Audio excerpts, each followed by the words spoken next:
नमस्कार बच्चों, बीसीए वाले के इस क्रैश कोर्स सेशन में आपका स्वागत है और ये क्रैश कोर्स मैथमेटिक्स का डे 6 है। आज इस चैप्टर में, इस मैथमेटिक्स के सेशन में, इस क्रैश कोर्स सेशन में हम पढ़ने जा रहे हैं द्विघात समीकरण।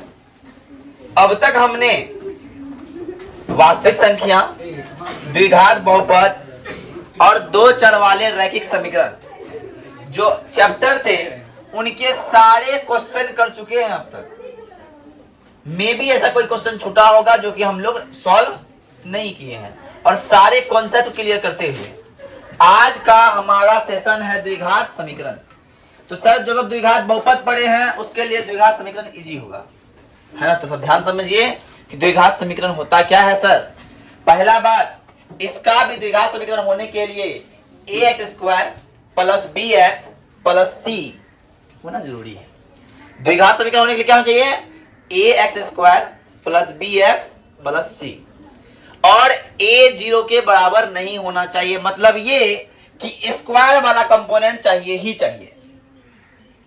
x वाला कंपोनेंट नहीं हो चलेगा, अचर पद नहीं हो चलेगा, लेकिन स्क्वायर का कॉन्सेप्ट होना चाहिए, तब तो वो द्विघात बहुपद या द्विघात समीकरण हो पाएगा। अगर किसी ने लिखा y प्लस 3 तो क्या ये द्विघात समीकरण है? तो ये द्विघात समीकरण नहीं है। किसी ने लिखा y स्क्वायर प्लस 3 तो ये है। किसी ने लिखा x square plus 2x plus 3 तो ये भी है। किसी ने लिखा x स्क्वायर प्लस 3 तो भी है। लेकिन पहला क्या ध्यान में क्या आ रहा होगा कि स्क्वायर वाले कॉन्सेप्ट को हमको लेना होगा, द्विघात द्विपद वाला, द्विघात वाला, द्विघात दो घात वाले कॉन्सेप्ट का होना अनिवार्य है। यहां पे x नहीं था, y नहीं चलेगा, यहां x था चलेगा, यहां y नहीं चलेगा, लेकिन स्क्वायर का होना अनिवार्य है। कहीं कहीं अगर दे दे t square plus t plus 3 तो क्या ये द्विघात समीकरण है? तो है, क्योंकि t का स्क्वायर है। द्विघात बहुपद है, द्विघात समीकरण है। बात समझ में आ रही है? ये बात हमें समझना था, इसीलिए हम डिनोट करने के लिए लिख दिए हैं कि x के बगल में a और y के x स्क्वायर के बगल में a, x के बगल में b और अचर पद c होता है। अब इसमें आता है कॉन्सेप्ट, इसको बोलते हैं विवेचक। इसमें एक कॉन्सेप्ट आता है, इसको बोलते हैं विवेचक। विवेचक का मतलब होता है कि सर d बराबर b square minus 4ac, d बराबर b स्क्वायर माइनस 4ac। ध्यान समझिए, b बराबर क्या होता है? b square minus 4ac। और जब ये हमको सबसे बेसी इंपॉर्टेंट कोई चीज है इस चैप्टर में, तो d का मान निकालने हमको आना चाहिए। d का मान निकालने हमको आना चाहिए कि d बराबर b स्क्वायर माइनस 4ac होता है, 4ac होता है। अगर हमको d निकालने सीख गए हैं तो d का कभी मान निकलेगा 1, कभी निकलेगा 10, कभी निकलेगा 100, कभी निकलेगा 5, कभी निकलेगा 0, कभी निकलेगा -5। अरे निकल सकता है कि नहीं निकल सकता है? अगर d का मान हमको निकालने आ गया है, फॉर्मूला हमको abc पता है और abc से हम d का मान b स्क्वायर माइनस 4ac करके निकाल लेंगे। तो कभी क्या, कभी अनंत संख्याएं आएगी, कभी को कभी कभी हर एक पर्सन समान तो आएगा नहीं, हर में अलग अलग d का मान आएगा। सिचुएशन नंबर ऐसा एक है, पहला सिचुएशन नंबर क्या है? अगर d का मान पॉजिटिव हो जाए, 1 2 3 4 5 6 7 8, 0 से बड़ा, जो 0 से बड़ा होता है क्या होता है? पॉजिटिव होता है। तो हमने लिखा कि यदि d का मान 0 से बड़ा हो जाए, मतलब d का मान कितना? 1 2 3 4 10 लाख 2 लाख 5 लाख 10 लाख 5 लाख कुछ भी ना, तो उस स्थिति में मूल का अस्तित्व होगा। कहीं कहीं लिखता है मूल का वास्तविक, मूल वास्तविक होगा। क्या होगा? वास्तविक होगा। तो कहीं अस्तित्व लिखता है, कहीं वास्तविक लिखता है, बात बराबर है। अस्तित्व का होना मतलब उसका मान निकल सकता है, अस्तित्व का होना मतलब x का मान निकाल सकते हैं, मूल हम निकाल सकते हैं। बात समझ में आई? और जब मूल निकलेगा इस स्थिति में तो उसके लिए फॉर्मूला है x का b square minus b plus minus root under d बट्टे 2a। बात समझ में आई? अगर इस सिचुएशन में d क्या हो जाए? 0 से बड़ा हो जाए भैया, d का हो जाए 0 से बड़ा हो जाए, तो हम कहेंगे बाबू b प्लस माइनस 400 d बट्टे 2a होगा। और इस स्थिति में एक पॉइंट लिखा गया है, दोनों मूल कैसे होंगे? तो असमान होंगे, दोनों मूल समान नहीं हो सकते। दोनों मूल समान कब होगा? तो दोनों मूल समान तब होगा जब d का मान 0 होगा। जब d का मान क्या होगा? 0। और जब d का मान 0 होगा तब पर भी मूल अस्तित्व में होगा, वास्तविक होगा। और उस सिचुएशन में x का फॉर्मूला होगा -b/2a। ये बात कोई नहीं बताता है। यहां तक सबने बताया, पर ये बात किसी ने नहीं बताया। ये मैं खुद बनाता हूं, बता रहा हूं कि इसका ये क्या होगा, b -2a -b/2a -b/2a x का फॉर्मूला होगा। तो मैं कहा सर x आप कैसे d हटा दिए? अरे बाबू d 0 हो गया और d का 0 प्लस माइनस कुछ करो समान है, काहे लिखेंगे? अरे काहे लिखेंगे जी? पहले हमने कही दिया d बराबर 0। तो मूल कैसा होगा इसमें बाबू? मूल आएगा, दोनों मूल समान आएगा। अब प्लस √3 है, √3 प्लस √3 ही आएगा, है ना? माइनस ताइनस कुछ भी नहीं, डिट्टो सेम टू सेम आएगा। और तीसरा सिचुएशन है, अगर कोई d को हम निकालने बैठे, अगर हम d को निकालने बैठे और कोनो चांस में d हो जाए नेगेटिव, -1 -4 -49 माइनस ये माइनस वो, तो हम कहेंगे बाबू ये तो माइनस वाला है, इसका हमको मान निकालना नहीं है ना? ये कैसा है? तो माइनस वाला है, और माइनस वाला कोई मान निकलेगा नहीं, मान निकलेगा नहीं। ये लेके x मूल का मूल नहीं होगा, इसका कोई मूल होगा ही नहीं। और क्या क्या होगा? अस्तित्व भी नहीं होगा और वास्तविक भी नहीं होगा। जब मूल नहीं निकलेगा तो ना तो वास्तविक है ना तो अस्तित्व है। मतलब किसका मूल निकलता है? रिजल्ट किसका आता है? जो एग्जाम में देता है, और जो एग्जाम देने लायक है ना, उसका कोई मान निकलेगा, कोई रिजल्ट आएगा। अब जो लड़का टेस्ट नहीं दिया उसका क्या रिजल्ट आया कल? क्या वो पास होगा? क्या वो फेल होगा? अरे रन से वही लोग भागते हैं जिन्हें जीतने का जज्बा नहीं होता। कहता है कि ना, हम लोग इंडियन आर्मी में एक बहुत बड़ा बात है कि मरेंगे तो लड़ते हुए मरेंगे, लड़ते हुए जब मरेंगे तो शहीद कहलाएंगे। मरना तो सबको है, पर लड़ते हुए मरोगे तो शहीद कहलाओगे। संघर्ष करते हुए हारोगे तो लोग तुम्हें सम्मान देगा, लेकिन संघर्ष बिना किए हुए हार गए तो लोग तुमको है दृष्टि से देखेगा। बड़े बड़े जो आईएएस बनाने वाले टीचर्स लोग हैं, क्या वो आईएएस का एग्जाम नहीं दिया होगा? कभी तैयारी नहीं किया होगा? अरे किया है, वो भी तैयारी किया है, वो तैयारी किया, वो हार गया, और संघर्ष खूब किया, खूब संघर्ष किया पर हार गया। तो लेकिन आजकल बहुत सारा बच्चा पढ़ता है और वो अनगिनत आईएएस बना रहा है कि नहीं? तो जो बच्चा आईएएस की तैयारी की जिंदगी पर भी नहीं किया होगा, क्या वो आईएएस का मास्टर बन सकता है? तो वही बात है। तो बात ये है, अब एक प्रश्न है कि द्विघात समीकरण दिया हुआ है सर, तो इसका मूल क्या होगा सर? तो द्विघात समीकरण दिया है, इसका मूल क्या होगा? पहला बात सर, x स्क्वायर का पड़ोसी के है a, x का पड़ोसी के है b, और अकेले कौन है? तो हमको मूल का अस्तित्व निकालने के लिए x का फॉर्मूला क्या हो जाएगा सर?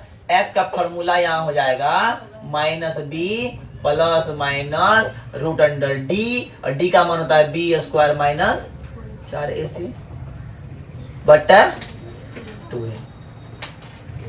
तो -b माइनस q है ना, प्लस माइनस b, तो b क्या होगा? -q का स्क्वायर -pq का स्क्वायर है ना, -4 गुना a क्या है? p, और q क्या, इसी क्या है? बटा 2a क्या है? p है। तो हो गया +q माइनस प्लस q² है ना, -4pr/2p। यही मेरा आंसर हो जाएगा। अरे यही मेरा क्या हो जाएगा आंसर? क्या ये ऑब्जेक्टिव में सवाल पूछा गया है? इस बार कहां पूछा गया है? ऑब्जेक्टिव में। इसको नोट कर लीजिए, फटाफट कीजिए। अब देखिए प्रश्न दूसरा क्या बोला है कि सर प्रश्न मेरे पास है कि 9x² - 6x क्या है? 9x² - 6x + 1 मूल की प्रकृति मतलब अस्तित्व में है कि अस्तित्व में नहीं है, वास्तविक है या अवास्तविक है क्या ना। तो वो निकालने के लिए यहां से a बराबर निकलेगा सर a बराबर 9 और b बराबर निकलेगा सर -6 और c बराबर निकलेगा सर 1। तो सर d का फॉर्मूला क्या हो जाएगा? d किसे बोलते हैं? d बोलते हैं विवेचक को। b स्क्वायर -4 ac और b क्या है सर -6 का स्क्वायर गुना घटा 4 गुना 9 गुना 1 और 36 में गया 9 चौका 36 बड़ा बचा 0 बचा 0। तो मतलब डी का मान 0। क्या मूल अस्तित्व में है? मूल का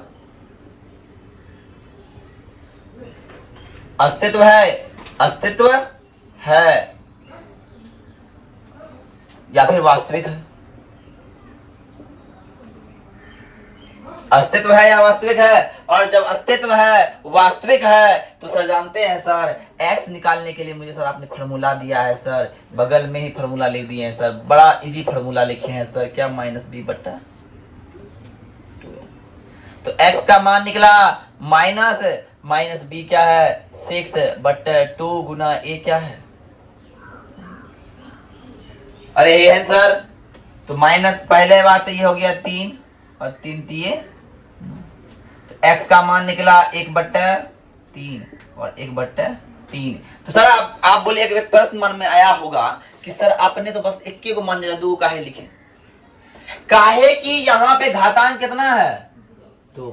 जब किसी का पावर 2 हो तो उसका x का 2 मान निकलेगा, जब किसी का पावर 3 हो तो उसमें से मूल 3 निकलेगा, 4 हो तो 4 निकलेगा, यहाँ 2 है तो इसलिए x का 2 मान निकला और दोनों मान कैसा निकला?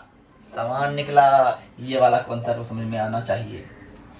कोई दिक्कत? फटाफट उतारिए इसको भी। ये वाला आप लोग बनाए दिखाइए, नहीं बने तो हम बताएंगे। देखो इस प्रश्न में क्या हो रहा है, यहां हमें द्विघात समीकरण दिख नहीं रहा है लेकिन द्विघात समीकरण है। द्विघात समीकरण दिख नहीं रहा है लेकिन ये द्विघात समीकरण है। कैसे है भैया? हमें इसे बनाने के लिए इसे करना होगा सॉल्व। तो आप लोग को यहां तो 1 दिख रहा है तो हमने 1 लिखा तो इसका हो गया x। अब x गुना x तो x स्क्वायर प्लस 1 बराबर 3। कोई दिक्कत? अब आइए हमने किया कोना कोनी गुना तो ये हो गया x स्क्वायर प्लस 1 बराबर 3 गुना x 3x। ये हो गया sir x square minus 3x plus 1 बराबर 0। अब आइए, अब यहां से a का मान क्या हो जाएगा जी? a का मान 1 हो गया। अब b का मान -3 हो गया और c का मान 1 हो गया। a का मान हो गया, b का मान हो गया, c का मान हो गया। तो हमें निकालना पहले क्या है? पहले क्या निकालना है?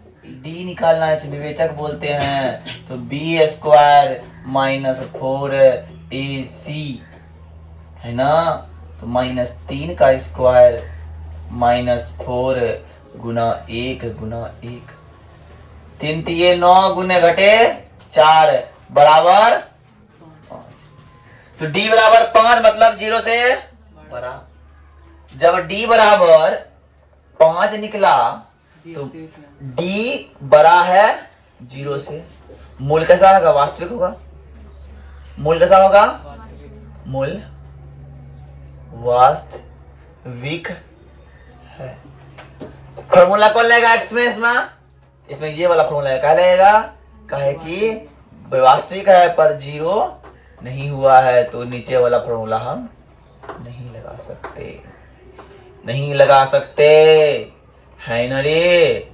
लगा सकते हैं रे? अरे राजा राजा तो कपड़ा सुखा रे।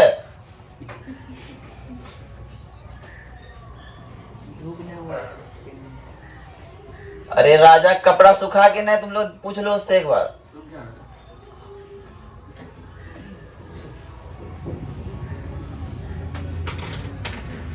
ये हो गया हमारा x का मान, यही हो गया मूल। तो लिख दो मूल बराबर, और कोई इसको अल्फा बीटा ही बोलेगा तो हम बोल देंगे, कोई दिक्कत नहीं है।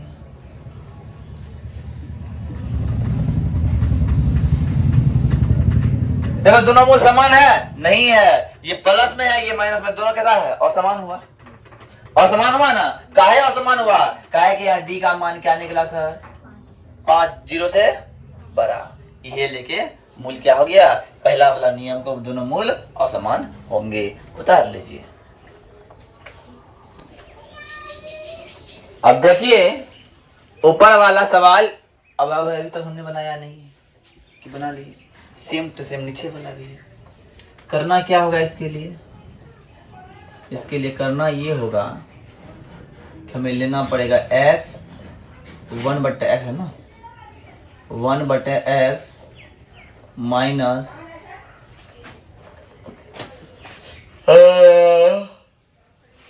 थ्री। हो गया। अब देखो दोनों क्या लेंगे? एलसीएम लेंगे जी। एलसीएम होएगा नहीं तो गुना होएगा। अब ई खत्म तो क्या बचा जी? ऊपर में x - 2 बचा, और फिर -x बचा, बराबर 0 हो गया, बराबर 0 हो गया, plus x - x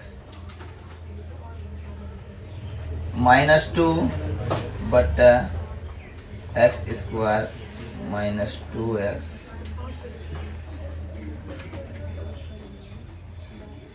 5x square -10x बराबर -2। तो हमने कहा कि 5x स्क्वायर -10x -2 बराबर +2 बराबर 2। अब सर यहां से बात समझ में आ रही है सर?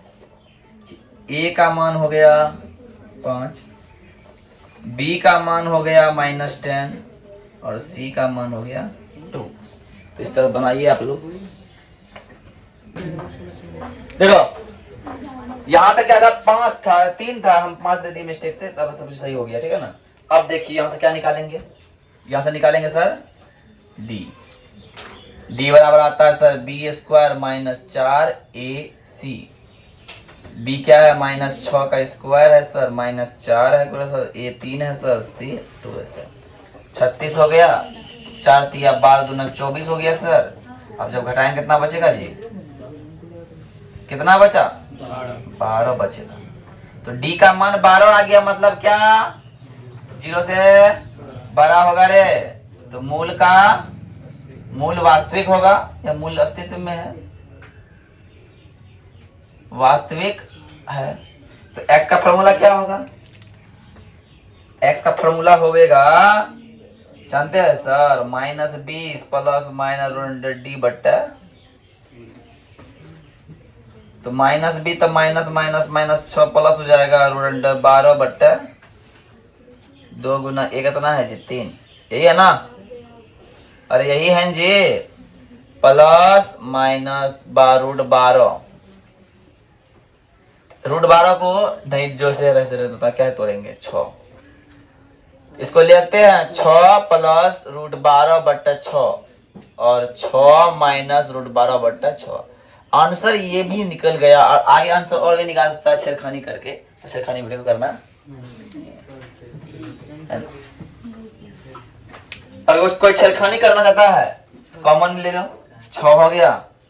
अब छेड़खानी करोगे तो कितना निकलेगा? 2√3 होगा इसका मान, बट्टा 6 हो जाएगा, और 6 ये हो जाएगा 2√3 बट्टा 6 हो जाएगा। अब दोनों में कॉमन ले लो तो 2 3 प्लस √3 बट्टा 6 हो जाएगा, और 2 फिर कॉमन ले लो, 3 माइनस √3 बट्टा 6 हो जाएगा, है ना। ये 3 हो जाएगा, ये 3 हो जाएगा, 3 प्लस √3 बट्टा 3 और 3 माइनस √3 बट्टा 3। आप ये भी आंसर निकाल सकते हैं छेड़खानी करके, है ना।